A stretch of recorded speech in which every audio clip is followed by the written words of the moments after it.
मन को भेद बतावै दोहरा। मूक उचरै शास्त्र खाट, पिंग गिरन चढ़ जाय।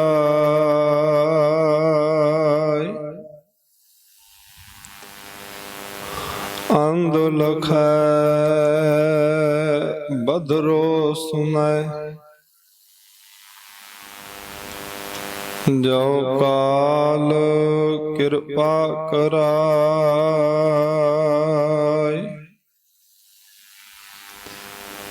अंध लखै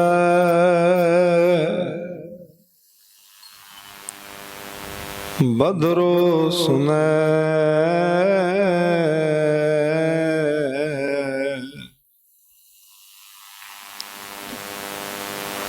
जो काल कृपा कराय। सतनाम श्री वाहिगुरु साहिब जी। सोहला राग गौड़ी दीप की महला पहला।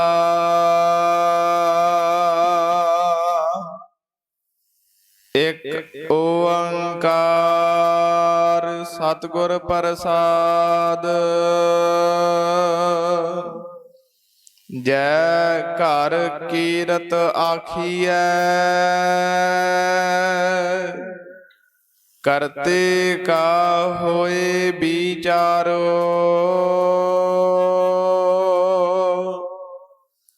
तेत घर गावो सोहिला, सेवरे हो सिरजनहारो।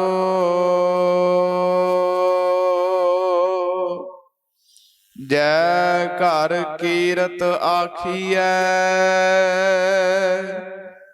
करते का होए विचारो। तेत घर गावो सोहिला, सेवरे हो सिरजनहारो। पतित पावन भगत वत्सल, करुणामय करुणा निधान, चवर छतर तख्त दे मालिक सतगुरु धन धन श्री गुरु ग्रंथ साहिब जी दी पावन पवित्र हजूरी दे अंदर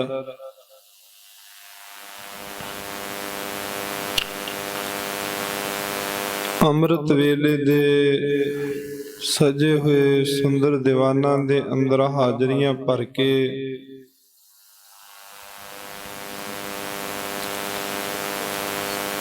मनुखा जीवन नूं सफल करन दा सफल यतन कर रहे गुरु प्यारे गुरु सवारे खालसा जी,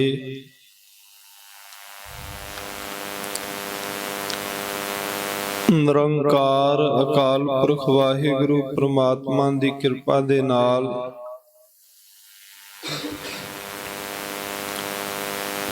सानू सारियां नू गुरु की पवित्र हजूरी दे अंदर बैठन दा ये सुभाग समा नसीब हो रहा है।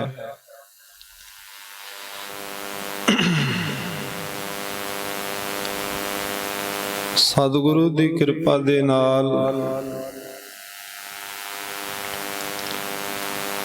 अमृत वेले तो गुरु की पवित्र हजूरी दे अंदर दीवान सजे हैं,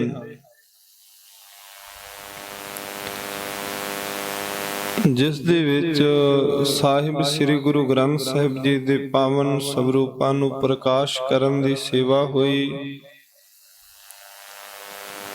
श्री दसम ग्रंथ साहिब जी दे पावन स्वरूपां नूं प्रकाश करन दी सेवा हुई है।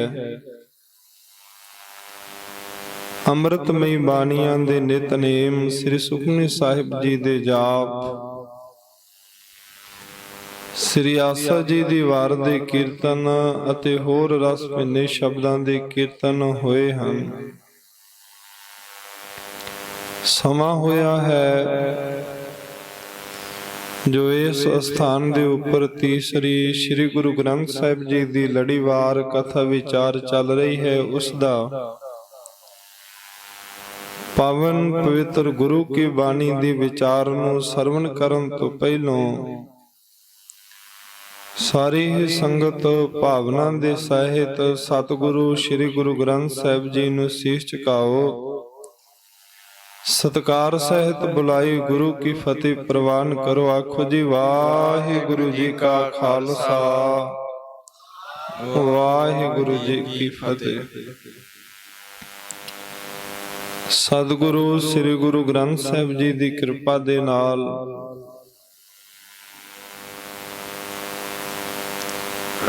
ਕੱਲ ਦੇ ਦੀਵਾਨਾਂ ਤੱਕ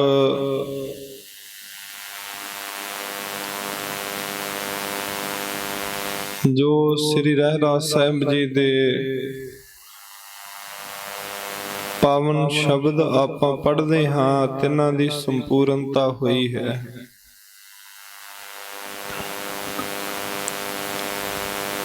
ਸਤਿਗੁਰੂ ਸ੍ਰੀ ਗੁਰੂ ਅਰਜਨ ਦੇਵ ਮਹਾਰਾਜ ਸੱਚੇ ਪਾਤਸ਼ਾਹ ਜੀ ਨੇ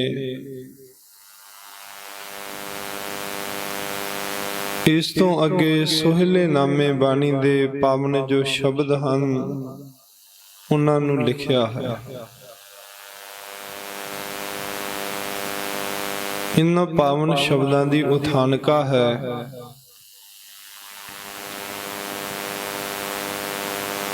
ਕਿ ਧੰਨ ਗੁਰੂ ਸ੍ਰੀ ਗੁਰੂ ਨਾਨਕ ਦੇਵ ਮਹਾਰਾਜ ਸੱਚੇ ਪਾਤਸ਼ਾਹ ਜੀ ਸ੍ਰੀ ਕਰਤਾਰਪੁਰ ਸਾਹਿਬ ਜੀ ਦੀ ਪਵਿੱਤਰ ਧਰਤੀ ਦੇ ਉੱਪਰ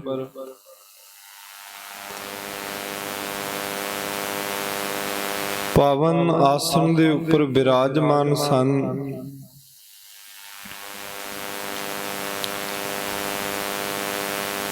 ਸਤਿਗੁਰੂ ਸ੍ਰੀ ਗੁਰੂ ਅੰਗਦ ਦੇਵ ਮਹਾਰਾਜ ਸੱਚੇ ਪਾਤਸ਼ਾਹ ਜੀ ਵੱਡੇ ਸਤਿਗੁਰਾਂ ਦੀ ਮੁੱਠੀ ਚਾਪੀ ਕਰ ਰਹੇ ਹਨ। ਕੀ ਦੇਖਦੇ ਹਨ ਕਿ ਅਚਾਨਚਕ ਹੀ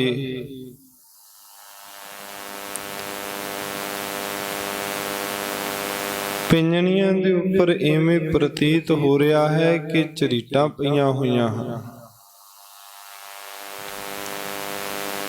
ਉਹਨਾਂ ਦੇ ਵਿੱਚੋਂ ਜੋ ਖੂਨ ਹੈ ਉਹ ਸਿਮਣਾ ਸ਼ੁਰੂ ਹੋਇਆ।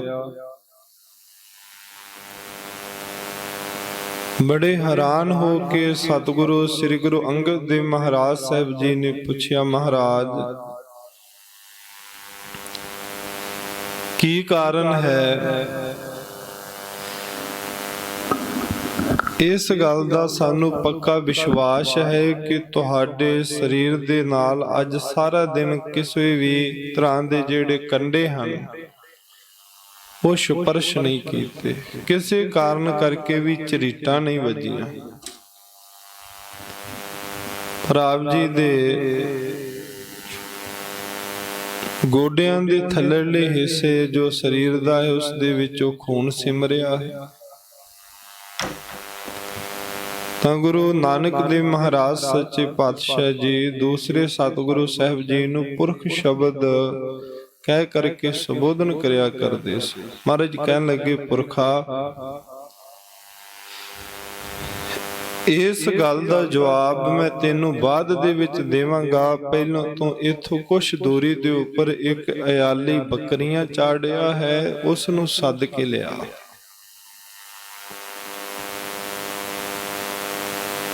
ਸਤਿਗੁਰੂ ਦਾ ਹੁਕਮ ਪ੍ਰਾਪਤ ਕਰਕੇ ਧੰਨ ਗੁਰੂ ਅੰਗਦ ਦੇਵ ਮਹਾਰਾਜ ਸੱਚੇ ਪਾਤਸ਼ਾਹ ਜੀ ਉਸ ਅਯਾਲੀ ਵੱਲ ਤੁਰੇ ਪਹੁੰਚੇ ਹਨ। ਗੁਰੂ ਕਾ ਹੁਕਮ ਉਸ ਅਯਾਲੀ ਨੂੰ ਸੁਣਾਇਆ ਹੈ। ਸਤਿਗੁਰੂ ਦੇ ਚਰਨਾਂ ਦੇ ਵਿੱਚ ਆਣ ਕੇ ਉਸ ਅਯਾਲੀ ਨੇ ਨਮਸਕਾਰ ਕੀਤੀ।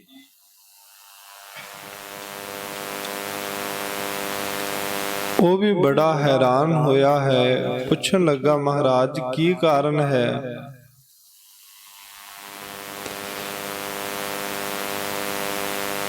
ਤੁਹਾਡੀਆਂ ਜਿਹੜੀਆਂ ਪਿੰਜਣੀਆਂ ਹਨ ਜਾਂ ਤੁਹਾਡੇ ਚਰਨ ਹਨ, ਇਹਨਾਂ ਦੇ ਵਿੱਚੋਂ ਖੂਨ ਕਿਉਂ ਸਿਮ ਰਿਹਾ ਹੈ?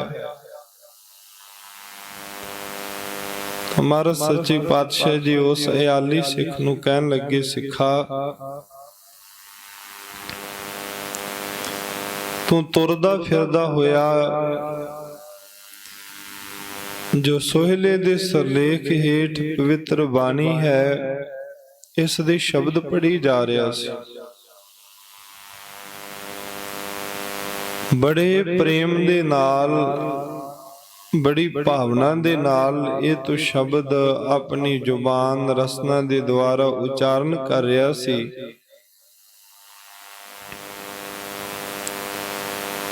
ਜਿਸ ਦੇ ਕਾਰਨ ਕਿਸੇ ਵੀ ਰੋੜੇ ਕੰਡੇ ਦੀ ਤੇਰੇ ਸਰੀਰ ਨੂੰ ਦੁੱਖ ਤਕਲੀਫ ਪ੍ਰਤੀਤ ਹੀ ਨਹੀਂ ਹੋਈ।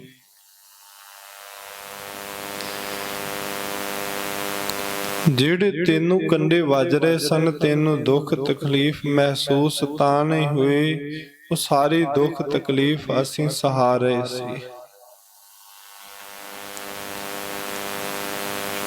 ਢਹਿ ਕੇ ਸਤਿਗੁਰੂ ਸਾਹਿਬ ਜੀ ਦੇ ਚਰਨੀ ਪੈ ਗਿਆ, ਮਹਾਰਾਜ ਬਖਸ਼ ਲਓ, ਕਿਰਪਾ ਕਰੋ, ਮੇਰੇ ਕੋਲੋਂ ਗੁਸਤਾਖੀ ਹੋ ਗਈ ਹੈ, ਮੈਨੂੰ ਮੁਆਫ ਕਰ ਦਿਓ। ਤਾਂ ਉਸ ਵੇਲੇ ਗੁਰੂ ਨਾਨਕ ਦੇਵ ਸਾਹਿਬ ਜੀ ਮਹਾਰਾਜ ਸੱਚੇ ਪਾਤਸ਼ਾਹ ਜੀ ਨੇ ਇਹ ਮਰਿਆਦਾ ਬੰਧੀ ਸੀ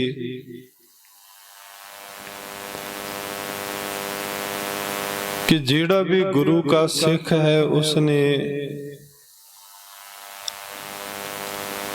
ਇਸ ਪਾਵਨ ਬਾਣੀ ਦੇ ਜੋ ਸ਼ਬਦ ਹਨ ਉਹ ਪੜ੍ਹਨੇ ਹਨ। 5 ਇਸ਼ਨਾਨਾਂ ਕਰਕੇ ਸੌਣ ਤੋਂ ਪਹਿਲੋਂ ਆਪਣੇ ਆਸਣ ਦੇ ਉੱਪਰ ਬੈਠੇ ਫਿਰ ਇਹਨਾਂ ਸ਼ਬਦਾਂ ਦਾ ਜਾਪ ਕਰੇ। ਕੀ ਲਾਭ ਹੈ, ਕੀ ਫਲ ਹੈ ਇਸ ਬਾਣੀ ਨੂੰ ਪੜ੍ਹਨ ਦਾ, ਕਿਉਂਕਿ ਆਮ ਅਜੋਕੇ ਸਮੇਂ ਦੇ ਵਿੱਚ ਇਹ ਵੱਡੀ ਤਰਕ ਹੈ ਕਿ ਵਾਰ-ਵਾਰ ਬਾਣੀ ਪੜ੍ਹਨ ਦਾ ਕੀ ਫਾਇਦਾ ਹੈ। ਸ਼੍ਰੀ ਗੁਰੂ ਅਰਜਨ ਦੇਵ ਮਹਾਰਾਜ ਸੱਚੇ ਪਾਤਸ਼ਾਹ ਜੀ ਦੇ ਪਾਸ ਇੱਕ ਸਿੱਖ ਆਇਆ ਜਿਹੜਾ ਸੌਦਾਗਰ ਸੀ, ਘੋੜਿਆਂ ਦਾ ਵਪਾਰ ਕਰਦਾ ਸੀ।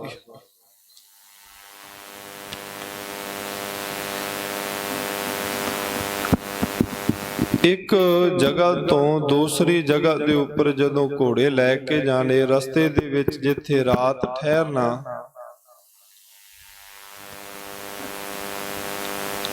ਰਾਤ ਹੀ ਇੱਕ ਉਸ ਦਾ ਘੋੜਾ ਚੋਰੀ ਹੋ ਜਾ ਕਰਨਾ। ਸਿੱਖ ਸੀ, ਗੁਰੂ ਕੇ ਚਰਨਾਂ ਦੇ ਵਿੱਚ ਆ ਕੇ ਆਪਣੀ ਦਾਸਤਾਨ ਸੁਣਾਈ, ਮਹਾਰਾਜ ਰਹਿਮਤ ਕਰੋ, ਕਿਰਪਾ ਕਰੋ।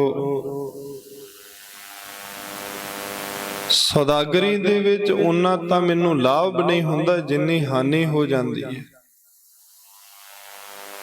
ਹਰ ਵਾਰੀ ਜਦੋਂ ਸੌਦਾਗਰੀ ਦੇ ਵਾਸਤੇ ਘੋੜੇ ਲੈ ਕੇ ਮੈਂ ਤੁਰਦਾ ਹਾਂ ਵੇਚਣ ਦੇ ਵਾਸਤੇ, ਉਦੋਂ ਹੀ ਮੇਰੇ ਜਿਹੜੇ ਘੋੜੇ ਹਨ ਉਹ ਚੋਰੀ ਹੋ ਜਾਂਦੇ ਹਨ ਰਾਤ ਸਮੇਂ।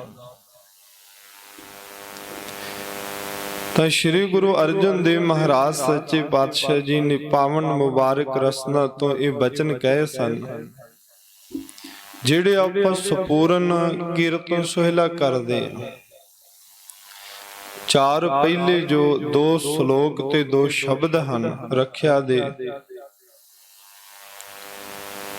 ਇਸ ਤੋਂ ਬਾਅਦ ਧੰਨ ਗੁਰੂ ਨਾਨਕ ਦੇਵ ਮਹਾਰਾਜ ਸੱਚੇ ਪਾਤਸ਼ਾਹ ਜੀ ਦੇ ਪਾਵਨ ਉਚਾਰਨ ਕੀਤੇ ਹੋਏ 3 ਸ਼ਬਦ ਸਤਿਗੁਰੂ ਰਾਮਦਾਸ ਸਾਹਿਬ ਜੀ ਦਾ ਔਰ ਸ਼ਹੀਦਾਂ ਦੇ ਸਿਰਤਾਜ ਸਤਿਗੁਰੂ ਸਾਹਿਬ ਜੀ ਦਾ ਜੋ ਕੀਰਤਨ ਸੋਹਿਲੇ ਦੀ ਬਾਣੀ ਸਰਲੇਖ ਹੇਠ ਆਪਾਂ ਪੜ੍ਹਦੇ ਹਾਂ। ਮਹਾਰਾਜ ਸਾਹਿਬ ਜੀ ਨੇ ਇੰਨੇ ਸ਼ਬਦਾਂ ਦਾ ਉਸ ਸਿੱਖ ਨੂੰ ਹੁਕਮ ਕੀਤਾ, ਸੌਦਾਗਰ ਸਿੱਖ ਕਹਿਣ ਲੱਗੇ, ਜਿਸ ਜਗ੍ਹਾ ਦੇ ਉੱਪਰ ਵੀ ਰਾਤ ਵੇਲੇ ਆਸਣ ਲਾਉਣਾ ਹੈ ਨਾ, ਜਦੋਂ ਵੀ ਸੌਣ ਲੱਗਣਾ ਹੈ, ਸੌਣ ਤੋਂ ਪਹਿਲੋਂ 5 ਇਸ਼ਨਾਨਾਂ ਕਰਕੇ ਆਪਣੇ ਆਸਣ ਦੇ ਉੱਪਰ ਬੈਠ ਕੇ ਤੇ ਸ੍ਰੀ ਕੀਰਤਨ ਸੋਹਿਲੇ ਦੀ ਬਾਣੀ ਦਾ ਜਾਪ ਸਮੇਤ 2 ਸ਼ਲੋਕ ਤੇ 2 ਸ਼ਬਦਾਂ ਦੇ ਕਰਨਾ ਹੈ। ਜਦੋਂ ਭਾਵਨਾ ਦੇ ਨਾਲ ਇਹ ਬਾਣੀ ਪੜ੍ਹੇਗਾ, ਤੇਰੇ ਸਮੇਤ ਤੇਰੀ ਜਿੰਨੀ ਵੀ ਸੰਪਤੀ ਹੈ ਉਸ ਦੇ ਆਲੇ ਦੁਆਲੇ ਲੋਹੇ ਦਾ ਕੋਟ ਬਣ ਜਾ ਕਰੇਗਾ। ਇਵੇਂ ਕਹਿ ਲਈਏ ਕਿ ਕੋਈ ਵੀ ਚੋਰ ਚੋਰੀ ਨਹੀਂ ਕਰ ਸਕਿਆ ਕਰੇਗਾ। ਗੁਰੂ ਕਾ ਹੁਕਮ ਕਮਾਇਆ, ਸੌਦਾਗਰੀ ਕਰਨ ਦੇ ਵਾਸਤੇ ਤੁਰਿਆ, ਉਹਨਾਂ ਚੋਰਾਂ ਨੇ ਪਿੱਛਾ ਫੇਰ ਕੀਤਾ, ਕਿਉਂਕਿ ਚੋਰ ਉਧਰ ਹੀ ਜਾਂਦੇ ਜਿੱਥੋਂ ਚੋਰੀ ਦੀ ਆਸ ਹੋਵੇ। ਬੜੇ ਉਪਚਾਰ ਕਰਦੇ ਹਨ, ਪਰ ਅਜੇ ਸਮਾਂ ਪ੍ਰਾਪਤ ਨਹੀਂ ਹੋ ਰਿਹਾ ਜਿਸ ਦੇ ਨਾਲ ਘੋੜਿਆਂ ਦੀ ਚੋਰੀ ਕੀਤੀ ਜਾਵੇ। ਤੁਰਦਿਆਂ ਹੋਇਆਂ ਰਸਤੇ ਦੇ ਵਿੱਚ ਥਕਾਵਟ ਸੀ ਤੇ ਕਾਰਨ ਬਣਿਆ ਕਿ ਉਹ ਸਿੱਖ ਆਸਣ ਦੇ ਉੱਪਰ ਤੇ ਬੈਠਾ, ਪਰ ਨੀਂਦ ਜ਼ਿਆਦੀ ਆ ਰਹੀ ਸੀ। ਅੱਧਾ ਕੀ ਕੀਰਤਨ ਸੋਹਿਲਾ ਕੀਤਾ, ਅੱਧਾ ਉਵੇਂ ਹੀ ਰਹਿ ਗਿਆ। ਪੂਰਨ ਰੂਪ ਦੇ ਵਿੱਚ ਉਹ ਕੋਟ ਉਸਾਰਿਆ ਹੀ ਨਾ ਗਿਆ। ਅੱਜ ਚੋਰੀ, ਜਿੱਥੇ ਉਹ ਘੋੜੇ ਬੱਧੇ ਹੋਏ ਸਨ, ਚੋਰ ਚੋਰੀ ਕਰਨ ਦੇ ਵਾਸਤੇ ਆ ਗਿਆ। ਇੰਨੇ ਚਿਰ ਨੂੰ ਸਿੱਖ ਦੀ ਜਾਗ ਖੁੱਲ ਗਈ। ਇੱਕੇ ਦਮ ਸੋਚਿਆ ਵੀ ਅੱਜ ਤੇ ਮੈਂ ਸੰਪੂਰਨ ਬਾਣੀ ਨਹੀਂ ਪੜ੍ਹ ਸਕਿਆ। ਉੱਠ ਕੇ ਸਰੀਰ ਨੂੰ ਸਾਵਧਾਨ ਕਰਕੇ ਬੜੇ ਪ੍ਰੇਮ ਦੇ ਨਾਲ ਸੰਪੂਰਨ ਬਾਣੀ ਪੜ੍ਹੀ, ਗੁਰੂ ਕੇ ਚਰਨਾਂ ਦੇ ਵਿੱਚ ਅਰਦਾਸ ਕੀਤੀ। ਉਹ ਜਿਹੜਾ ਚੋਰ ਸੀ ਉਸ ਕੋਟ ਦੇ ਵਿੱਚ ਹੀ ਫਸ ਗਿਆ, ਉਸ ਕਿਲੇ ਦੇ ਵਿੱਚ ਹੀ ਫਸ ਗਿਆ। ਤਾਂ ਮਹਾਰਾਜ ਸਾਹਿਬ ਜੀ ਨੇ ਜਿਵੇਂ ਬਚਨ ਕਿਹਾ ਸੀ ਕਿ ਅੰਮ੍ਰਿਤ ਵੇਲੇ ਜਦੋਂ ਸ੍ਰੀ ਜਪਜੀ ਸਾਹਿਬ ਜੀ ਦਾ ਜਾਪ ਕਰੇਗਾ, ਉਸ ਵੇਲੇ ਇਹ ਜਿਹੜਾ ਕੋਟ ਹੈ ਟੁੱਟ ਜਾ ਕਰੇਗਾ। ਗੁਰੂ ਕੇ ਸਿੱਖ ਨੇ ਅੰਮ੍ਰਿਤ ਵੇਲੇ ਸ੍ਰੀ ਜਪਜੀ ਸਾਹਿਬ ਜੀ ਦਾ ਜਾਪ ਕੀਤਾ। ਉਹ ਕੋਟ ਜਿਹੜਾ ਕਿਲਾ ਬਣਿਆ ਹੋਇਆ ਸੀ ਉਹ ਟੁੱਟ ਗਿਆ। ਚੋਰ ਉਹ ਸੌਦਾਗਰ ਸਿੱਖ ਦੇ ਚਰਨੀ ਪਿਆ, ਕਹਿਣ ਲੱਗਾ ਮੈਂ ਤੁਹਾਡਾ ਗੁਨਹਗਾਰ ਹਾਂ, ਇਸ ਦੇ ਵਿੱਚ ਸ਼ੱਕ ਕੋਈ ਨਹੀਂ। ਬੜੀ ਵਾਰ ਤੁਹਾਡੇ ਜਿਹੜੇ ਘੋੜੇ ਹਨ ਉਹਨਾਂ ਨੂੰ ਚੋਰੀ ਕੀਤਾ ਹੈ, ਪਰ ਮੈਂ ਹੈਰਾਨ ਹਾਂ, ਅੱਜ ਚੋਰੀ ਕਰਕੇ ਘੋੜੇ ਨੂੰ ਖੋਲ ਲਿਆ ਸੀ, ਕਿਲੇ ਤੋਂ ਬਾਹਰ ਜਾਣ ਦਾ ਯਤਨ ਕਰ ਰਿਹਾ ਸਾਂ, ਨਿਕਲਿਆ ਹੀ ਨਹੀਂ ਗਿਆ। ਕੀ ਕਾਰਨ ਹੈ? ਹੁਣ ਤੁਹਾਡੇ ਪਾਸ ਇਹ ਸ਼ਕਤੀ ਕਿੱਥੋਂ ਆ ਗਈ ਹੈ? ਸੌਦਾਗਰ ਸੇ ਕਹਿਣ ਲੱਗਾ ਗੁਰੂ ਅਰਜਨ ਦੇਵ ਮਹਾਰਾਜ ਸਾਹਿਬ ਜੀ ਦੇ ਪਾਵਨ ਚਰਨਾਂ ਤੋਂ। ਚੋਰ ਕਹਿੰਦਾ ਐਸਾ ਗੁਰੂ ਮੈਨੂੰ ਵੀ ਮਿਲਾ। ਤਾਂ ਉਹ ਸੌਦਾਗਰ ਸਿੱਖ ਸਤਿਗੁਰੂ ਗੁਰੂ ਅਰਜਨ ਦੇਵ ਮਹਾਰਾਜ ਸਾਹਿਬ ਜੀ ਦੇ ਚਰਨਾਂ ਦੇ ਵਿੱਚ ਆਪ ਉਸ ਚੋਰ ਨੂੰ ਲੈ ਕੇ ਆਇਆ ਜਿਹੜਾ ਚੋਰੀਆਂ ਕਰਦਾ ਸੀ, ਉਸ ਦੇ ਜੀਵਨ ਦਾ ਭਲਾ ਕੀਤਾ। ਇਹ ਫਲ ਹੈ ਜਿਹੜੇ ਭਾਵਨਾ ਦੇ ਨਾਲ ਗੁਰੂ ਕੀ ਬਾਣੀ ਪੜ੍ਹਦੇ।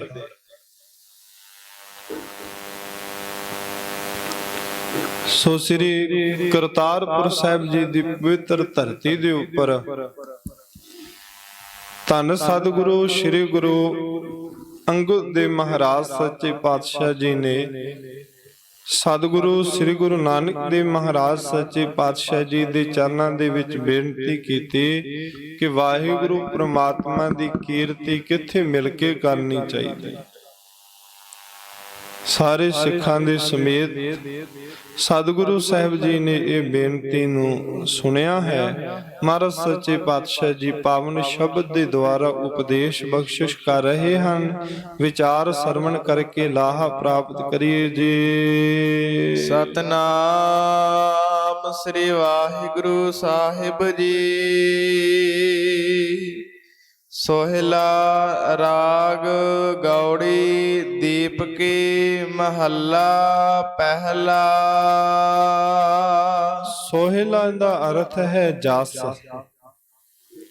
ਵਡਿਆਈ।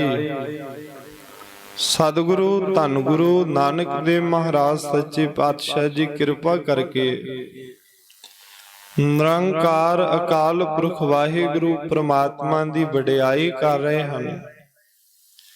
ਰਾਗ ਗੌੜੀ ਹੈ ਤੇ ਦੀਪਕੀ ਗੌੜੀ ਰਾਗ ਦੀ ਜਾਤੀ ਹੈ।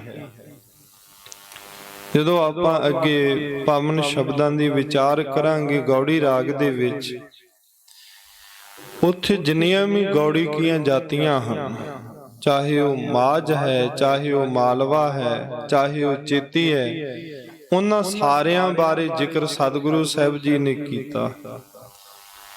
9 ਜਿਹੜੀ ਗੌੜੀਆਂ ਹਨ, ਗੌੜੀ ਦੀਆਂ ਜਾਤੀਆਂ ਹਨ, ਉਹ ਪ੍ਰਤੱਖ ਹਨ। 9 ਦੇ ਨਾਲੋਂ ਜਿਹੜੀਆਂ ਅੱਗੇ 4 ਜਾਤੀਆਂ ਹਨ, ਉਹਨਾਂ ਦੇ ਬਾਰੇ ਨਾਵਾਂ ਦਾ ਤੇ ਨਹੀਂ ਲਿਖਿਆ ਹੋਇਆ, ਪਰ ਐਵੇਂ ਲਿਖਿਆ ਜਿਵੇਂ ਭਗਤ ਕਬੀਰ ਜੀ ਦਾ ਸ਼ਬਦ ਪੜ੍ਹਦੇ, ਗੌੜੀ 13ਵੀਂ ਫਰਮਾਨ ਤੇਰਾ ਸਿਰੇ ਉੱਪਰ ਫਿਰ ਨ ਕਰਤ ਵਿਚਾਰ।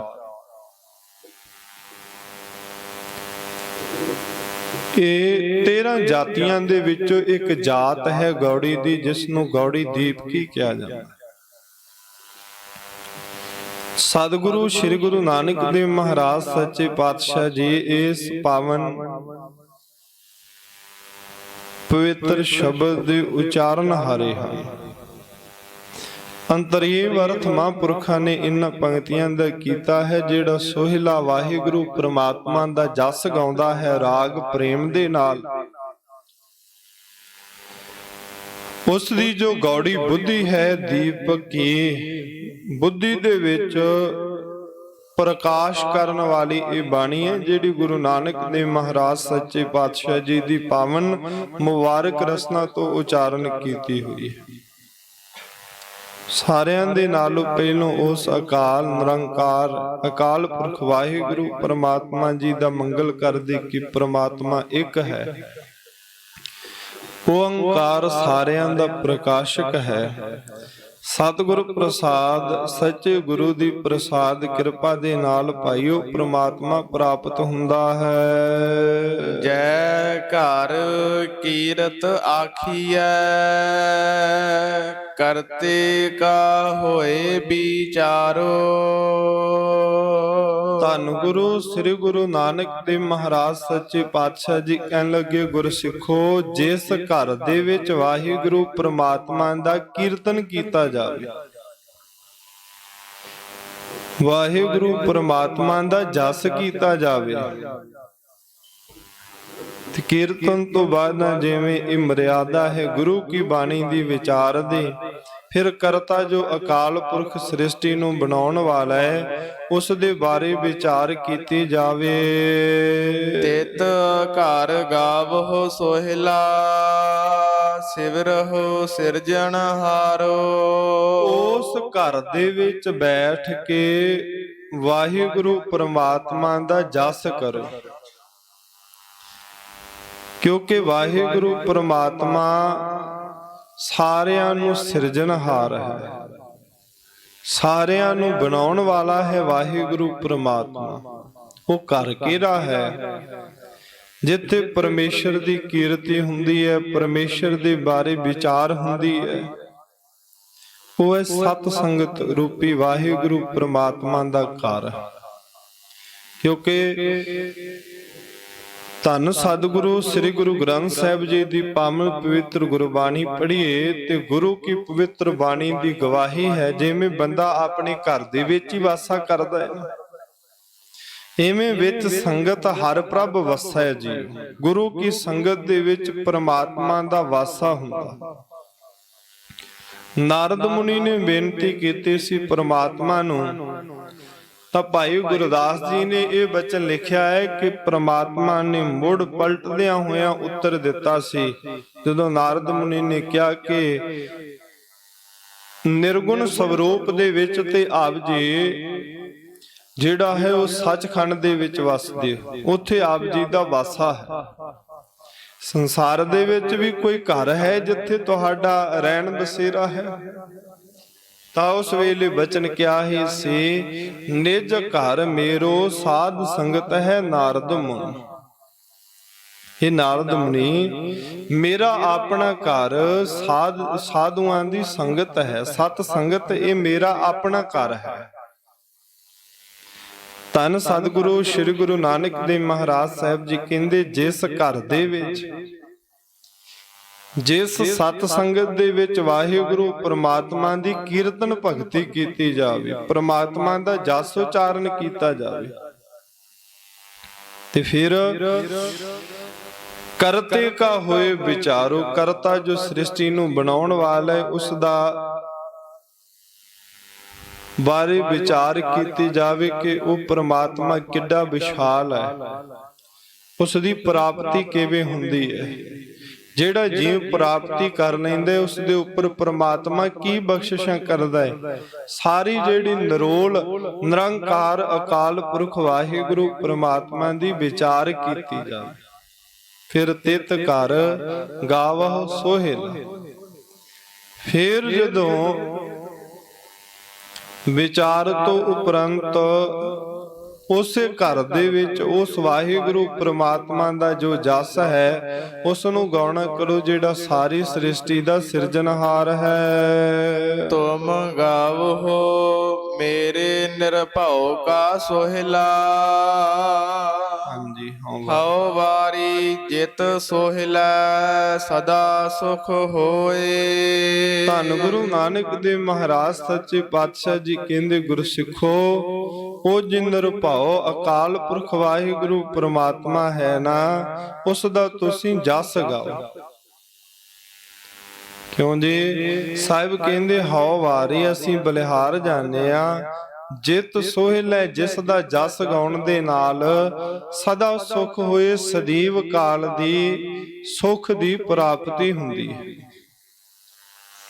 ਕਿਉਂਕਿ ਦੁਨੀਆ ਦਾ ਜਸ ਕਰਾਂਗੇ, ਸਤਿਗੁਰੂ ਗੁਰੂ ਗ੍ਰੰਥ ਸਾਹਿਬ ਮਹਾਰਾਜ ਸੱਚੇ ਪਾਤਸ਼ਾਹ ਜੀ ਨੇ ਬਚਨ ਕਿਹਾ, ਦੁਨੀਆ ਨਾ ਸਾਲਾਹੇ ਜੋ ਮਰ ਵੰਯਸੀ, ਲੋਕਾਂ ਨਾ ਸਾਲਾਹੇ ਜੋ ਮਰ ਖਾਕ ਥੇ, ਵਾਹੋ ਮੇਰੇ ਸਾਹਿਬਾ ਵਾਹੋ, ਗੁਰਮੁਖ ਸਦਾ ਸਲਾਹੀਐ ਸੱਚਾ ਵੇ ਪ੍ਰਵਾਹ। ਸਾਹਿਬ ਕਹਿੰਦੇ ਇਹਨਾਂ ਲੋਕਾਂ ਦੀਆਂ ਵਡਿਆਈਆਂ ਕਰੇਗਾ, ਇਹਨਾਂ ਨੇ ਮਰ ਖੱਪ ਜਾਣਾ ਹੈ ਸੰਸਾਰ ਇਸ ਦੁਨੀਆ ਦੀ ਤੋਂ ਵਡਿਆਈ ਕਰੇਗਾ, ਇਹਨੇ ਵੀ ਮਰ ਕੇ ਮਿੱਟੀ ਹੋ ਜਾਣਾ ਹੈ। ਲੋਕਾਂ ਦੀਆਂ ਵਡਿਆਈਆਂ ਕਰਦਾ ਮਰ ਕੇ ਮਿੱਟੀ ਹੋ ਜਾਣਾ ਹੈ ਉਹਨਾਂ ਲੋਕਾਂ ਨੂੰ। ਪਰ ਜੇ ਵਾਹਿਗੁਰੂ ਪ੍ਰਮਾਤਮਾ ਦੀ ਵਡਿਆਈ ਕਰੇਗਾ ਨਾ, ਉਹ ਆਪ ਤਾਂ ਅਮਰ ਹੀ ਹੈ, ਆਪ ਤਾਂ ਜੰਮਣ ਮਰਨ ਤੋਂ ਮੁਕਤੀ ਹੈ, ਤੇ ਜਿਹੜਾ ਉਸ ਦਾ ਜਸ ਗਾਉਂਦੇ ਹਨ, ਜੋ ਤੁਮਰਾ ਜਸ ਕਹਤੇ ਗੁਰਮਤਿ, ਤਿੰਨ ਮੁਖ ਭਾਗ ਸੁਭਾਗੇ। ਉਹਨਾਂ ਦਾ ਜੀਵਨ ਵੱਡਿਆਂ ਭਾਗਾਂ ਵਾਲਾ ਬਣ ਜਾਂਦਾ, ਉਹਨਾਂ ਦੇ ਕਰਮ ਇਸ ਸੰਸਾਰ ਦੇ ਵਿੱਚ ਚੰਗੇ ਬਣ ਜਾਂਦੇ ਹਨ। ਤੇ ਨਹੀਂ ਤਾਂ ਗੁਰੂ ਕੀ ਪਵਿੱਤਰ ਬਾਣੀ ਦੇ ਵਿੱਚ ਬਚਨ ਹੈ, ਲੋਕਾ ਕੀਆ ਵਡਿਆਈਆ ਕਵਨੇ ਆਵਹਿ ਕਾਮ। ਜਿਹੜੀਆਂ ਕੀਤੀਆਂ ਹੋਈਆਂ ਲੋਕਾਂ ਦੀਆਂ ਵਡਿਆਈਆਂ ਉਹ ਤੇਰੇ ਕਿਹੜੇ ਕੰਮ ਆਉਣਗੀਆਂ। ਸਤਿਗੁਰੂ ਸ੍ਰੀ ਗੁਰੂ ਗ੍ਰੰਥ ਸਾਹਿਬ ਮਹਾਰਾਜ ਸੱਚੇ ਪਾਤਸ਼ਾਹ ਜੀ ਕਹਿੰਦੇ, ਅਸੀਂ ਬਲਿਹਾਰ ਹਾਂ ਉਸ ਵਾਹਿਗੁਰੂ ਪ੍ਰਮਾਤਮਾ ਤੋਂ, ਜਿਤ ਸੋਹਿਲਾ ਸਦਾ ਸੁਖ ਹੋਏ, ਜਿਸ ਦਾ ਸੋਹਿਲਾ ਜਸ ਗਾਉਣ ਦੇ ਨਾਲ ਇਸ ਸੰਸਾਰ ਦੇ ਵਿੱਚ ਸਦੀਵ ਕਾਲ ਸੁਖ ਦੀ ਪ੍ਰਾਪਤੀ ਹੁੰਦੀ ਹੈ। ਰਹਾਉ ਵਿਸ਼ਰਾਮ ਦੇ ਕਰਕੇ ਬਖਸ਼ਿਸ਼ ਕਰਦੇ ਹਨ। ਨਿਤ ਨਿਤ ਜੀੜੇ ਸੰਭਾਲੀਐਨ, ਦੇਖੈਗਾ ਦੇਵਨ ਹਾਰ। ਉਹ ਜਿਹੜਾ ਨਿਤ ਰਹਿਣ ਵਾਲਾ ਪ੍ਰਮਾਤਮਾ ਹੈ, ਨਿਤਾ ਪ੍ਰਤੀ ਉਹ ਜੀਵਾਂ ਨੂੰ ਸੰਭਾਲੀਆਂ ਨੂੰ ਯਾਦ ਕਰਦਾ, ਚੇਤੇ ਦੇ ਵਿੱਚ ਰੱਖਦਾ, ਜਾਂ ਇਵੇਂ ਕਹਿ ਲਈਏ ਨਿਤ ਨਿਤ ਜੀੜੇ ਸੰਭਾਲੀ। ਜਿਹੜਾ ਨਿਤ ਰਹਿਣ ਵਾਲਾ ਪ੍ਰਮਾਤਮਾ ਹੈ, ਆਪਣੇ ਜੀੜੇ ਦੇ ਨਾਲ ਆਪਣੇ ਮਨ ਕਰਕੇ ਉਸ ਵਾਹਿਗੁਰੂ ਪ੍ਰਮਾਤਮਾ ਨੂੰ ਸੰਭਾਲੀਆਂ ਨੂੰ ਚੇਤੇ ਕਰ, ਉਸ ਦਾ ਸਿਮਰਨ ਕਰ, ਉਸ ਨੂੰ ਯਾਦ ਕਰ। ਕਿਉਂਕਿ ਵਾਹਿਗੁਰੂ ਪ੍ਰਮਾਤਮਾ ਜਿਹੜਾ ਸਾਰੀਆਂ ਦਾਤਾਂ ਦੇਣ ਵਾਲਾ ਹੈ, ਉਹ ਤੈਨੂੰ ਦੇਖ ਰਿਹਾ ਕਿ ਤੂੰ ਸੰਸਾਰ ਦੇ ਵਿੱਚ ਕਿਹੜੇ ਕਰਮ ਕਰਦਾ। ਕਿਉਂਕਿ ਗੁਰਬਾਣੀ ਦੇ ਵਿੱਚ ਪਾਵਨ ਪਵਿੱਤਰ ਬਚਨ ਹੈ, ਸਦ ਸੁਣਦਾ ਸਦ ਵੇਖਦਾ ਕਿਉ ਕਰ ਮੁਕਰ ਪਿਆ ਜਾਏ। ਜੋ ਜ਼ੁਬਾਨ ਦੇ ਨਾਲ ਤੂੰ ਬੋਲਦਾ ਹੈ ਉਹ ਪ੍ਰਮਾਤਮਾ ਸੁਣਦਾ ਹੈ, ਜੋ ਅੱਖਾਂ ਦੇ ਨਾਲ ਤੂੰ ਦੇਖ ਰਿਹਾ ਹੈ ਉਹ ਪ੍ਰਮਾਤਮਾ ਤੈਨੂੰ ਦੇਖ ਰਿਹਾ ਹੈ ਵੀ ਇਹ ਕੀ ਕੁਛ ਦੇਖਦਾ ਹੈ। ਤੇਰੇ ਬੋਲੇ ਹੋਏ ਬੋਲ ਤੂੰ ਆਪਣੀ ਦ੍ਰਿਸ਼ਟੀ ਦੇ ਨਾਲ ਜਿਹੋ ਜੀ ਨਿਗਾਹ ਰੱਖਦਾ ਉਹ ਪ੍ਰਮਾਤਮਾ ਤੇਰੀ ਨਿਗਾਹ ਨੂੰ ਵੀ ਵਾਚ ਕਰ ਰਿਹਾ ਹੈ।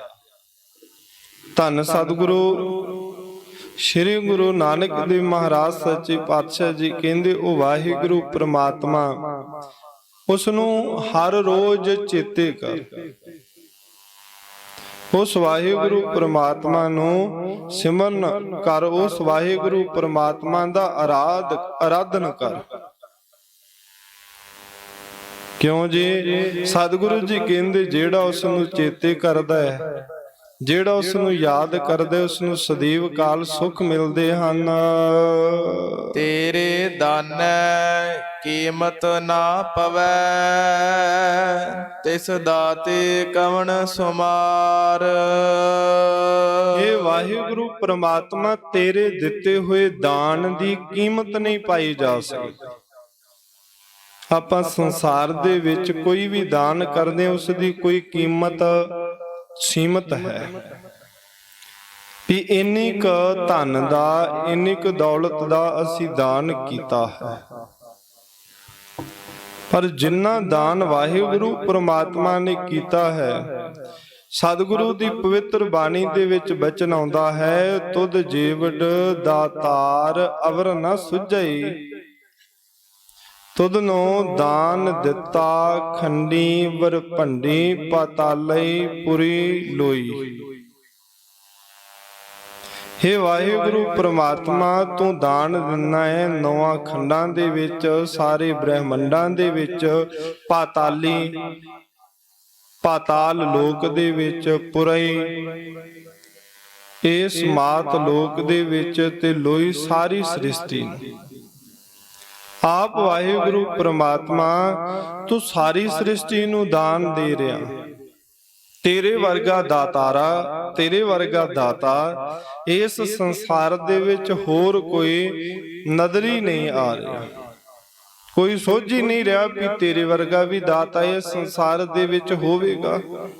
ਮਹਾਰਾਜ ਸੱਚੇ ਪਾਤਸ਼ਾਹ ਜੀ ਕਹਿੰਦੇ ਤਿਸ ਦਾਤੇ ਕਵਣ ਸੁਮਾਰ। ਸੁਮਾਰ ਦਾ ਅਰਥ ਹੁੰਦਾ ਹੈ ਅੰਤ। ਉਹ ਵਾਹਿਗੁਰੂ ਪ੍ਰਮਾਤਮਾ ਦਾ ਕੀ ਅੰਤ ਹੈ? ਦਿੱਤੀਆਂ ਹੋਈਆਂ ਉਸ ਪ੍ਰਮਾਤਮਾ ਦੀਆਂ ਦਾਤਾਂ ਦਾ ਕੀ ਅੰਤ ਹੈ? ਉਹਦੀ ਕੋਈ ਵੀ ਕੀਮਤ ਨਹੀਂ ਪਾਈ ਜਾ ਸਕਦੀ। ਸੰਬਤ ਸਾਹਾ ਲਿਖਿਆ, ਮਿਲ ਕਰ ਪਾਵੋ ਤੇਲ। ਧੰਨ ਗੁਰੂ ਨਾਨਕ ਦੇਵ ਮਹਾਰਾਜ ਸੱਚੇ ਪਾਤਸ਼ਾਹ ਜੀ ਕਹਿੰਦੇ ਜੀਵ ਸੰਬਤ ਸਾਲਾਂ ਦਾ ਤੇਰਾ ਸਾਹਾ ਲਿਖਿਆ ਹੋਇਆ ਹੈ ਵੀ ਇੰਨੇ ਕੁ ਸਾਲ ਇਸ ਨੇ ਸੰਸਾਰ ਦੇ ਵਿੱਚ ਜਿਉਣਾ ਹੈ। ਇਹ ਤੇ ਇੱਕ ਮਹਾਂਪੁਰਖਾਂ ਨੇ ਪ੍ਰਮਾਣ ਦਿੱਤਾ ਹੈ ਕਿ ਜਿਵੇਂ ਇੱਕ ਨੌਜਵਾਨ ਇਸਤਰੀ ਜਦੋਂ ਕੁਝ ਸਾਲਾਂ ਦੀ ਹੋ ਜਾਂਦੀ ਹੈ ਉਸ ਦਾ ਸਾਹਾ ਮਿਥਿਆ ਜਾਂਦਾ ਹੈ। ਮਿਥੇ ਹੋਏ ਸਾਹੇ ਦੇ ਮੁਤਾਬਕ ਜਦੋਂ ਉਹ ਆ ਜਾਂਦਾ ਹੈ, ਸਾਹਾ ਵਿਆਹ ਵਾਲਾ ਦਿਨ ਆ ਜਾਂਦਾ ਹੈ, ਸਾਹਾ ਪੂਰਾ ਹੋ ਜਾਂਦਾ ਹੈ, ਤਾਂ ਆਪਣੇ ਸਖੀਆਂ ਨੂੰ ਇਹ ਗੱਲ ਕਹਿੰਦੀ ਹੈ ਕਿ ਮਿਲ ਕਰ ਪਾਵਹੁ ਤੇਲ। ਜੋ ਸੰਸਾਰ ਦੇ ਵਿੱਚ ਇਸ਼ਨਾਨ ਦੀ ਪ੍ਰਕਿਰਿਆ ਹੁੰਦੀ ਹੈ, ਹਲਦੀ ਤੇ ਆਦਿਕ ਦੇ ਵਿੱਚ ਤੇਲ ਮਿਲਾ ਕਰਕੇ ਉਹ ਸਰੀਰ ਦੇ ਉੱਪਰ ਲਾਇਆ ਜਾਂਦਾ ਹੈ। ਫਿਰ ਨਾਲ ਹੀ ਕਹਿੰਦੀ ਹੈ ਕਿ ਮੈਨੂੰ ਅਸੀਸਾਂ ਦਿਓ ਜਿਸ ਦੇ ਨਾਲ ਮੇਰਾ ਪਤੀ ਦੇ ਨਾਲ ਮਿਲਾਪ ਚੰਗਾ ਨਿਭ ਜਾਵੇ, ਸਦੀਵ ਕਾਰ ਮਿਲਾਪ ਬਣਿਆ ਰਹੇ। ਫਿਰ ਉਸ ਵੇਲੇ ਉਹ ਘੋੜੀਆਂ ਦੇ ਰੂਪ ਦੇ ਵਿੱਚ ਜਾਂ ਹੋਰ ਅਨੇਕਾਂ ਪ੍ਰਕਾਰ ਦੇ ਜਿਹੜੇ ਬੋਲ ਹਨ ਉਹ ਆਪਣੀ ਜ਼ੁਬਾਨ ਦੇ ਨਾਲ ਬੋਲਦੀਆਂ, ਜਿਸ ਦੇ ਵਿੱਚ ਕਿਹਾ ਜਾਂਦਾ ਹੈ ਕਿ ਤੂੰ ਨਾਨਕਿਆਂ ਦਾਦਕਿਆਂ ਦੀ ਪਿਆਰੀ ਹੈ, ਹੁਣ ਪੇਕਾ ਘਰ ਛੱਡ ਕੇ ਸਹੁਰੇ ਘਰ ਦੇ ਵਿੱਚ ਚੱਲੀ ਹੈ, ਐਵੇਂ ਸਹੁਰੇ ਘਰ ਦੀ ਵੀ ਪਿਆਰੀ ਬਣ ਕੇ ਰਹੀ। ਸਦਾ ਸੁਹਾਗਨ ਰਵੇਂ ਤੂੰ ਸਾਰੇ ਸੁਖ ਮਾਣੇ। ਇਵੇਂ ਦੇ ਬੋਲ ਜਦੋਂ ਬੀਬੀ ਨੂੰ ਇਸ਼ਨਾਨ ਕਰਾਉਂਦੀਆਂ ਹਨ ਬੀਬੀਆਂ, ਉਸ ਵੇਲੇ ਬੋਲੇ ਜਾਂਦੇ। ਮਹਾਰਾਜ ਧੰਨ ਗੁਰੂ ਸ੍ਰੀ ਗੁਰੂ ਗ੍ਰੰਥ ਸਾਹਿਬ ਸੱਚੇ ਪਾਤਸ਼ਾਹ ਜੀ ਕਹਿੰਦੇ, ਇਹ ਜੀਵ ਰੂਪੀ ਜਿੰਦ ਜਦੋਂ ਇਸ ਸੰਸਾਰ ਦੇ ਵਿੱਚ ਆਈ ਨਾ, ਇਸ ਦਾ ਵੀ ਸਾਹਾ ਲਿਖਿਆ ਗਿਆ। ਗੁਰੂ ਕੀ ਪਵਿੱਤਰ ਬਾਣੀ ਦੇ ਵਿੱਚ ਬਚਨ ਹੈ, ਸਾਹਾ ਅਟਲ ਗਨਿਆ ਪੂਰਨ ਸੰਜੋਗੋ ਰਾਮ। ਉਹ ਅਟਲ ਹੈ ਸਾਹਾ, ਜਿਹੜਾ ਟਾਲਿਆ ਨਹੀਂ ਜਾ ਸਕਦਾ। ਸੰਸਾਰ ਦੇ ਜਿਹੜੇ ਰਿਸ਼ਤੇ ਨਾਤੇ ਸ਼ਾਇਦ ਕਰਕੇ ਬੰਦਾ ਮੁੱਕਰ ਜਾਵੇ, ਪਰ ਇਸ ਨਿਮਾਣੀ ਜਿੰਦ ਦਾ ਜਿਹੜਾ ਰਿਸ਼ਤਾ ਮੌਤ ਰੂਪੀ ਲਾੜੇ ਦੇ ਨਾਲ ਹੋਇਆ ਹੈ, ਉਹ ਮੁੱਕਰਿਆ ਹੀ ਨਹੀਂ ਜਾਂਦਾ। ਤਾਂ ਧੰਨ ਗੁਰੂ ਸ੍ਰੀ ਗੁਰੂ ਨਾਨਕ ਦੇਵ ਮਹਾਰਾਜ ਸੱਚੇ ਪਾਤਸ਼ਾਹ ਜੀ ਕਹਿੰਦੇ, ਸੰਬਤ ਦਾ ਅਰਥ ਹੈ ਸਾਲ। ਸਾਹਾ ਲਿਖਿਆ ਹੋਇਆ ਹੈ ਵੀ ਇੰਨੇ ਕੁ ਸਾਲ ਇਸਨੇ ਸੰਸਾਰ ਦੇ ਵਿੱਚ ਜੀਵਨਾ। ਮਿਲ ਕਰ ਪਾਵਹ ਤੇਲ ਹੈ ਜੀਵ, ਵੈਰਾਗ ਰੂਪੀ ਤੇਲ ਆਪਣੇ ਜੀਵਨ ਦੇ ਵਿੱਚ ਪਾਉਣਾ ਕਰ। ਦੇਹੋ ਸੱਜਣ ਅਸੀਸੜੀਆ, ਜਿਉ ਹੋਵੈ ਸਾਹਿਬ ਸਿਉ ਮੇਲਾ। ਇਵੇਂ ਬੇਨਤੀ ਕਰੋ ਹੈ ਸੱਜਣੋ, ਸੰਤ ਜਨੋ, ਵਾਹਿਗੁਰੂ ਪ੍ਰਮਾਤਮਾ ਦੇ ਪਿਆਰਿਓ, ਅਸੀਸ ਬਖਸ਼ੋ। ਮਿਲ ਮਿਲ ਦੇਹ ਅਸੀਸਾਂ ਰਾਮ, ਉਹ ਅਸੀਸਾਂ ਬਖਸ਼ੋ ਜਿਹੜੀ ਅਸੀਸ ਦੇ ਨਾਲ ਮੈਂ ਪ੍ਰੀਤਮ ਕੀਆਂ ਦੇਹ ਅਸੀਸਾਂ ਹੈ। ਉਹ ਅਸੀਸ ਬਖਸ਼ੋ ਜਿਸ ਅਸੀਸ ਦੇ ਨਾਲ ਮੇਰਾ ਮਿਲਾਪ ਵਾਹਿਗੁਰੂ ਪ੍ਰਮਾਤਮਾ ਦੇ ਨਾਲ ਹੋ ਜਾਵੇ, ਜਿਸ ਦੇ ਨਾਲ ਮੈਂ ਵਾਹਿਗੁਰੂ ਪ੍ਰਮਾਤਮਾ ਦੇ ਦਰ ਦੇ ਉੱਪਰ ਪ੍ਰਵਾਨ ਹੋ ਜਾਵਾਂ। ਜਿਉ ਹੋਵੈ ਸਾਹਿਬ ਸਿਉ ਮੇਲ, ਜਿਵੇਂ ਹੋ ਜਾਵੇ ਸਾਹਿਬ ਜੋ ਮਾਲਕ ਹੈ ਇਸ ਜਿੰਦ ਦਾ, ਉਸ ਦੇ ਨਾਲ ਮਿਲਾਪ। ਕਿਉਂਕਿ ਮਨੁੱਖਾ ਜੀਵਨ ਤਦ ਹੀ ਸਫਲਾ ਹੈ ਕਾਲ ਤੋਂ ਪਹਿਲੋਂ ਜੀਵ ਉਸ ਅਕਾਲ ਦੇ ਵਿੱਚ ਅਭੇਦ ਹੋ ਜਾਵੇ। ਮਹਾਂਪੁਰਖਾਂ ਨੇ ਇੱਕ ਪ੍ਰਮਾਣ ਦਿੱਤਾ ਹੈ ਕਿ ਜਿਵੇਂ ਭੀਸ਼ਮ ਪਿਤਾਮਾ ਦੀ ਜਿਹੜੀ ਲੜਕੀ ਸੀ ਰੁਕਮਣੀ, ਉਸ ਦਾ ਜਿਹੜਾ ਨਾਤਾ ਸੀ ਉਹ ਕ੍ਰਿਸ਼ਨ ਜੀ ਦੇ ਨਾਲ ਹੋਇਆ ਸੀ। ਪਰ ਜਿਹੜਾ ਰੁਕਮਈਆ ਸੀ ਉਹ ਇਸ ਗੱਲ ਦਾ ਵਿਰੋਧੀ ਸੀ, ਮਨ ਦੇ ਵਿੱਚ ਈਰਖਾ ਕਰਦਾ ਸੀ ਵੀ ਉਸ ਦੀਆਂ ਪਹਿਲੋਂ ਹੀ ਬੜੀਆਂ ਇਸਤਰੀਆਂ ਹਨ, ਮੈਂ ਆਪਣੀ ਭੈਣ ਦਾ ਨਾਤਾ ਉਸ ਦੇ ਨਾਲ ਨਹੀਂ ਕਰਾਂ। ਘਰ ਦੇ ਵਿੱਚ ਜਿਹੜੇ ਮਾਤਾ ਪਿਤਾ ਸਨ ਉਹ ਬਜ਼ੁਰਗ ਹੋਣੇ ਸ਼ੁਰੂ ਹੋਏ। ਰੁਕਮਈਏ ਦੀ ਘਰ ਦੇ ਵਿੱਚ ਚੱਲਣੀ ਸ਼ੁਰੂ ਹੋਈ ਤੇ ਜਿਹੜਾ ਰੁਕਮਈਆ ਸੀ ਉਸ ਨੇ ਆਪਣੀ ਭੈਣ ਦਾ ਜਿਹੜਾ ਨਾਤਾ ਸੀ ਉਹ ਸ਼ਿਸ਼ਪਾਲ ਦੇ ਨਾਲ ਕਰਤਾ ਸੀ। ਜਦੋਂ ਉਸ ਦੇ ਨਾਲ ਨਾਤਾ ਕੀਤਾ, ਸੁਨੇਹਾ ਭੇਜਤਾ ਵੀ ਫਲਾਣੇ ਦਿਨ ਬਰਾਤ ਲੈ ਕੇ ਆ ਜਾਈਂ ਤੇ ਜਿਹੜੀ ਮੇਰੀ ਭੈਣ ਹੈ ਉਸ ਦੇ ਨਾਲ ਤੇਰਾ ਜਿਹੜਾ ਵਿਵਾਹ ਹੈ ਉਹ ਕਰ ਦਿੱਤਾ ਜਾਵੇ। ਇਸ ਗੱਲ ਦਾ ਜਦੋਂ ਰੁਕਮਣੀ ਨੂੰ ਪਤਾ ਲੱਗਾ ਤੇ ਰੁਕਮਣੀ ਨੇ ਇੱਕ ਪੱਤਰਕਾ ਲਿਖੀ ਕ੍ਰਿਸ਼ਨ ਜੀ ਨੂੰ ਕਿ ਮੇਰੇ ਮਾਤਾ ਪਿਤਾ ਨੇ ਆਪਣੀ ਮਰਜ਼ੀ ਦੇ ਮੁਤਾਬਕ ਮੇਰਾ ਜਿਹੜਾ ਨਾਤਾ ਹੈ ਉਹ ਤੇਰੇ ਨਾਲ ਕੀਤਾ ਹੈ, ਪਰ ਹੁਣ ਈਰਖਾ ਦੇ ਵਸ ਹੋ ਕੇ ਮੇਰਾ ਭਰਾ ਆਪਣੇ ਮਾਤਾ ਪਿਤਾ ਦੀ ਗੱਲ ਨੂੰ ਨਕਾਰ ਲਿਆ ਹੈ ਤੇ ਨਕਾਰ ਕੇ ਜਿਹੜਾ ਮੇਰਾ ਨਾਤਾ ਹੈ ਨਾ ਉਹ ਸ਼ਿਸ਼ਪਾਲ ਦੇ ਨਾਲ ਕਰਤਾ ਹੈ। ਉਹ ਕਹਿੰਦਾ ਹੈ ਮੈਂ ਤੇਰੇ ਨਾਲ ਜਿਹੜਾ ਨਾਤਾ ਹੈ ਉਹ ਨਹੀਂ ਕਰਨ ਦੇਣਾ। ਇਸ ਕਾਰਨ ਫਲਾਣੇ ਮੰਦਿਰ ਦੇ ਵਿੱਚ ਮੈਂ ਪੂਜਾ ਕਰਨ ਦੇ ਵਾਸਤੇ ਆ ਰਹੀ ਹਾਂ ਤੇ ਉੱਥੋਂ ਤੇਰੇ ਨਾਲ ਚਲੇ ਜਾਵਾਂਗੀ। ਉਹ ਬ੍ਰਾਹਮਣ ਚਿੱਠੀ ਲੈ ਕੇ ਪੱਤਰਕਾ ਲੈ ਕੇ ਪਹੁੰਚਿਆ। ਉਸੇ ਵੇਲੇ ਫੌਜਾਂ ਦੇ ਸਮੇਤ ਕ੍ਰਿਸ਼ਨ ਜੀ ਆਏ। ਸ਼ਿਸ਼ਪਾਲ ਵੀ ਉੱਥੇ ਪਹੁੰਚ ਗਿਆ ਸੀ। ਜੰਗ ਹੋਇਆ, ਉਸ ਦੀ ਮੌਤ ਹੋ ਗਈ। ਤੇ ਜੇ ਰੁਕਮਣੀ ਨੂੰ ਜਿੱਥੇ ਰਥ ਦੇ ਉੱਪਰ ਬਿਠਾਤਾ। ਉੱਥੇ ਜਿਹੜਾ ਰੁਕਮਈਆ ਸੀ ਨਾ, ਉਸ ਦੀਆਂ ਲੱਤਾਂ ਬਾਹਾਂ ਬੰਨ ਕੇ ਤੇ ਉਸੇ ਰਥ ਦੇ ਵਿੱਚ ਸੁੱਟਤਾ, ਨਾਲ ਲੈ ਗਏ। ਉਸ ਦਿਨ ਤੋਂ ਹੀ ਆ ਜਿਹੜੀ ਮਰਿਆਦਾ ਹੈ ਨਾ, ਵੀ ਲੜਕੀ ਦੇ ਨਾਲ ਉਸ ਦਾ ਭਰਾ ਜਾਂਦਾ ਹੈ, ਉਹ ਤੇ ਲੱਤਾਂ ਬਾਹਾਂ ਬੰਨ ਕੇ ਸੁੱਟਿਆ ਸੀ ਉਸ ਨੂੰ ਨਾਲ।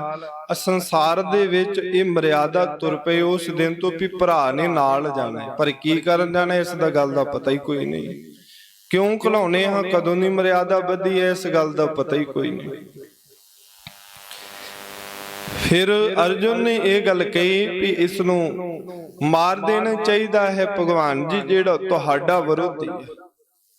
ਕਹਿਣ ਲੱਗੇ ਮੌਤ ਤੋਂ ਵੀ ਮੈਂ ਭੈੜੀ ਸਜ਼ਾ ਦੇਵਾਂਗਾ। ਜਿਹੜਾ ਰੁਕਮਈਆ ਸੀ ਉਸ ਦੇ ਸਿਰ ਦੇ ਜਿਹੜੇ ਕੇਸ ਸਨ ਉਹ ਕੱਟਤੇ, ਮੂੰਹ ਦਿਖਾਉਣ ਜੋਗਾ ਨਹੀਂ ਕਿਸੇ ਨੂੰ ਵੀ ਰਿਹਾ। ਬੇਸ਼ੱਕ ਬਲਭੱਦਰ ਨੇ ਇਸ ਗੱਲ ਦਾ ਵਿਰੋਧ ਕੀਤਾ ਕਿ ਮਨੁੱਖਾ ਜੀਵਨ ਦੀ ਇਹ ਇੱਜ਼ਤ ਹੁੰਦੀ ਹੈ, ਇਹ ਪੱਤ ਹੁੰਦੀ ਹੈ, ਇਹ ਮੁਕਟ ਹੁੰਦੇ ਹਨ। ਕੇਸ ਨਹੀਂ ਸੀ ਤੈਨੂੰ ਕੱਟਣੇ ਚਾਹੀਦੇ, ਭਾਵੇਂ ਇਸ ਦਾ ਗਲਾ ਵੱਢ ਦੇਣਾ।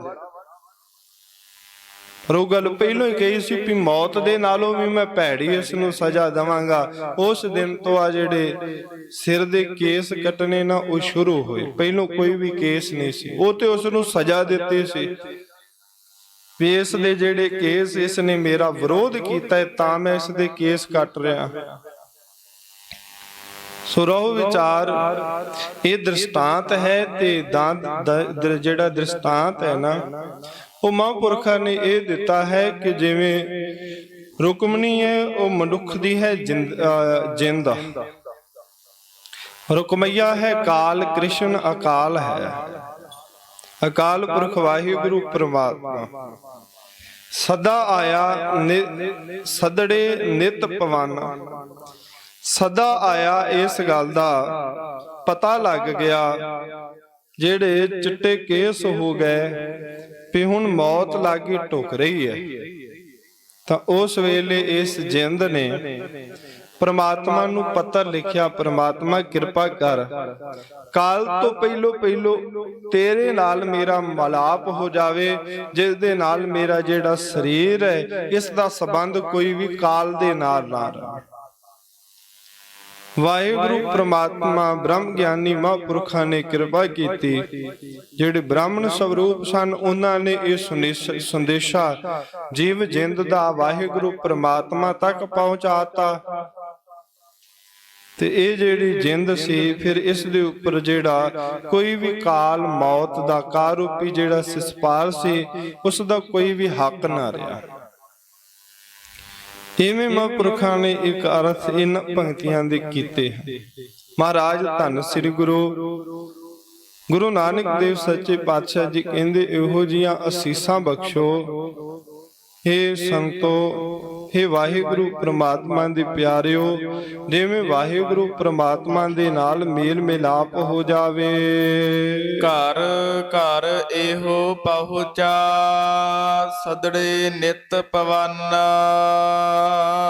ਇਹ ਜਿਹੜਾ ਕਾਲ ਹੈ ਇਹ ਘਰ ਘਰ ਦੇ ਵਿੱਚ ਪਹੁੰਚਿਆ ਹੋਇਆ ਹੈ, ਤੇ ਰੱਬ ਦੀ ਦਰਗਾਹ ਦੇ ਵਿੱਚੋਂ ਜਿਸ ਨੂੰ ਆਵਾਜ਼ ਪੈਂਦੀ ਉਸ ਨੂੰ ਮੌਤ ਲੈ ਜਾਂਦੀ, ਉਸ ਨੂੰ ਕਾਲ ਲੈ ਜਾਂਦਾ। ਸਤਿਗੁਰੂ ਗੁਰੂ ਗ੍ਰੰਥ ਸਾਹਿਬ ਮਹਾਰਾਜ ਸੱਚੇ ਪਾਤਸ਼ਾਹ ਜੀ ਦੀ ਪਾਵਨ ਪਵਿੱਤਰ ਬਾਣੀ ਦਾ ਬਚਨ ਹੈ, ਆਈ ਆਗਿਆ ਪਿਰਹੁ ਬੁਲਾਇਆ, ਨਾ ਧਨ ਪੁਛੀ ਨਾ ਮਤਾ ਪਕਾਇਆ। ਆਗਿਆ ਆ ਗਈ ਨਿਰੰਕਾਰ ਦੀ, ਅਕਾਲ ਪੁਰਖ ਵਾਹਿਗੁਰੂ ਪ੍ਰਮਾਤਮਾ ਦੀ, ਤੇ ਕਾਲ ਨੇ ਆਣ ਕੇ ਸੁਨੇਹਾ ਦਿੱਤਾ ਵੀ ਤੈਨੂੰ ਪ੍ਰਮਾਤਮਾ ਨੇ ਸੱਦਿਆ, ਇਸ ਵਾਸਤੇ ਮੈਂ ਲੈਣ ਆਇਆ। ਜੇ ਪ੍ਰਮਾਤਮਾ ਨਾ ਸੱਦਦਾ ਤੇ ਮੈਂ ਤੈਨੂੰ ਲੈਣ ਵਾਸਤੇ ਨਹੀਂ ਸੀ। ਪ੍ਰਮਾਤਮਾ ਨੇ ਮੈਨੂੰ ਆਗਿਆ ਕੀਤੀ।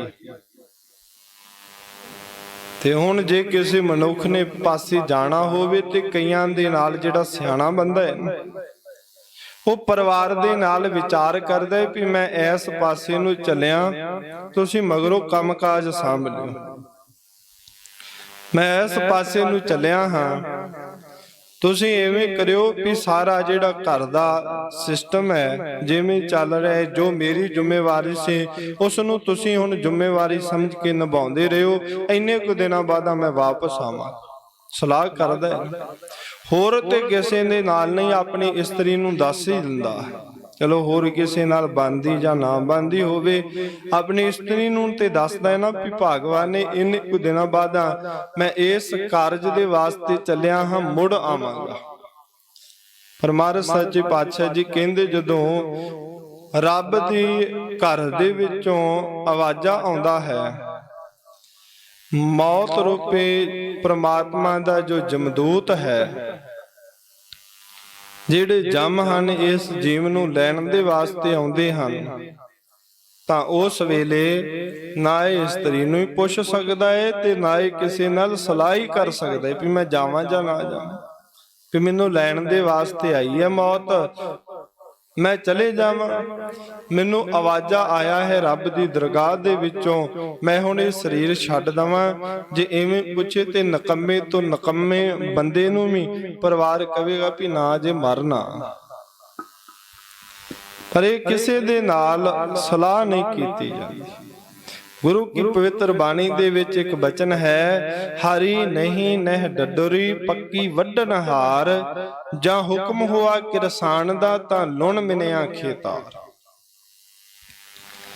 ਭਾਵੇਂ ਕੱਚੀ ਹੋਵੇ ਭਾਵੇਂ ਪੱਕੀ ਹੋਵੇ ਤੇ ਭਾਵੇਂ ਰੁੰਡ ਕਰੁੰਡ ਹੋਈ ਹੋਵੇ ਖੇਤੀ, ਜਦੋਂ ਕਿਰਸਾਨ ਹੁਕਮ ਕਰ ਦਵੇ ਉਹ ਖੇਤ ਦਾ ਮਾਲਕ ਉਹ ਖੇਤੀ ਵੱਢ ਦਿੰਦੇ ਨਾ ਕਾਂਦੇ।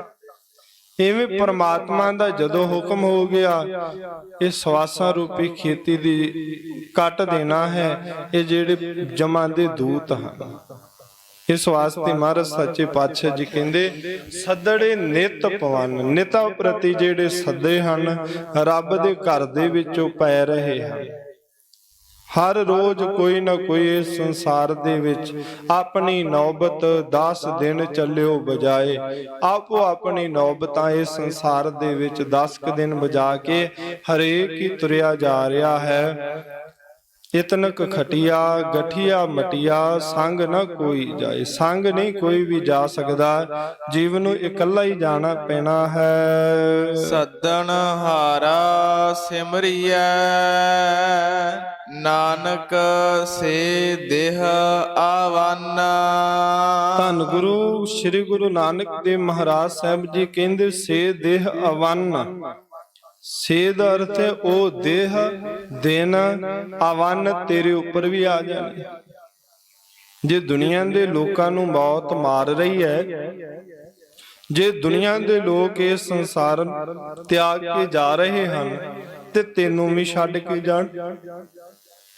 ਇਸ ਵਾਸਤੇ ਚਾਹੀਦਾ ਹੈ ਕਿ ਜਿਹੜਾ ਸੱਦੜੇ ਮਾਰ ਰਿਹਾ ਹੈ, ਜਿਹੜਾ ਆਵਾਜ਼ਾਂ ਮਾਰ ਰਿਹਾ ਹੈ, ਜਿਸ ਦੇ ਆਵਾਜ਼ ਬੁਲਾਵੇ ਦੇ ਉੱਪਰ ਜੀਵ ਨੂੰ ਸਰੀਰ ਤਿਆਗਣਾ ਪੈਂਦਾ ਹੈ, ਜਾਵਾਂ ਦੂਤ ਇਸ ਨੂੰ ਲੈ ਜਾਂਦੇ ਹਨ, ਉਸ ਵਾਹਿਗੁਰੂ ਪ੍ਰਮਾਤਮਾ ਨੂੰ ਸਿਮਰਿਆ ਦਾ ਅਰਥ ਹੈ ਚੇਤੇ ਕਰੋ।